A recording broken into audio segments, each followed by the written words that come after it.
Hello everyone, this is your weather on Fly Outlook and discussion for Thursday, April 10, 2025. Update concerning convective outlook days 1 to 3. For today, there is a slight risk of severe thunderstorms from portions of the lower Ohio River Valley into the deep south. Strong 500 millibar speed max is translating across the Central Plains toward the mid-south.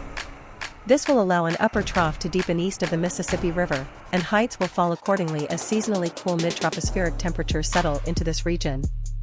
Surface reflection to this digging trough is somewhat disjointed and not particularly focused, though a synoptic front should extend across southeast Missouri, central Arkansas, and northeast Texas by midday. Subsequent southeast movement will take this boundary to near the central Gulf Coast by sunrise Friday.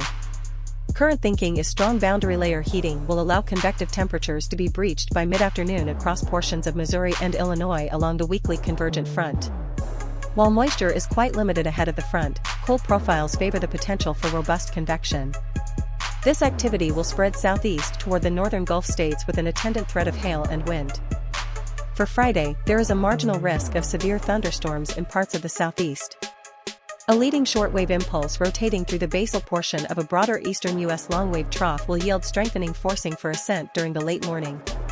Some high-resolution models indicate thunderstorm development increasing early in the day within the low-level warm conveyor ahead of a deepening but weak surface cyclone.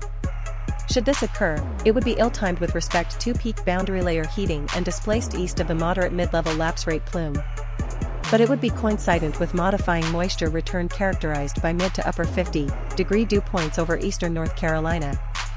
Other guidance indicates a separate round of afternoon storm development confined to near the surface cyclone in the eastern Piedmont of North Carolina, while a pronounced mid-level dry slot limits storm development with southward extent into South Carolina and Georgia. The degree of surface heating along the northwest extent of the weak buoyancy plume is quite uncertain. But mid-level lapse rates and moderate deep layer shear may yield isolated severe hail and locally strong gusts within afternoon storms.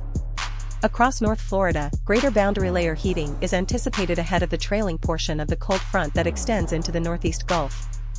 Consensus of guidance suggests this heating will aid in isolated to scattered thunderstorms during the afternoon, south of the mid-level dry slot. While low-level flow will be veered and weak ahead of the front, pronounced deep layer speed shear is expected amid a 60 to 70 knot 500 millibar jet. This should favor mid-level rotation in a few cells with a threat of isolated large hail and localized damaging winds. This activity should shift off the Atlantic coast or weaken over land by early evening.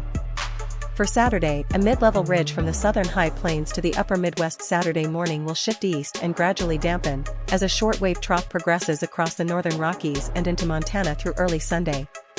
Large-scale ascent will strengthen near peak diurnal heating across parts of the central Rockies to the Black Hills. With only scant buoyancy, isolated and short-lived thunderstorms are anticipated amid scattered high-based and low-topped showers. Where deeply mixed thermodynamic profiles exist in eastern Wyoming and western South Dakota, a very isolated strong gust will be possible. Strengthening of the Great Plains low-level jet on Saturday night should eventually yield isolated thunder potential across the mid-Missouri Valley into the upper Midwest. With poor quality moisture return, the threat for severe hail overnight appears low. Be sure to share, like, and subscribe for the latest Storm Prediction Center outlooks.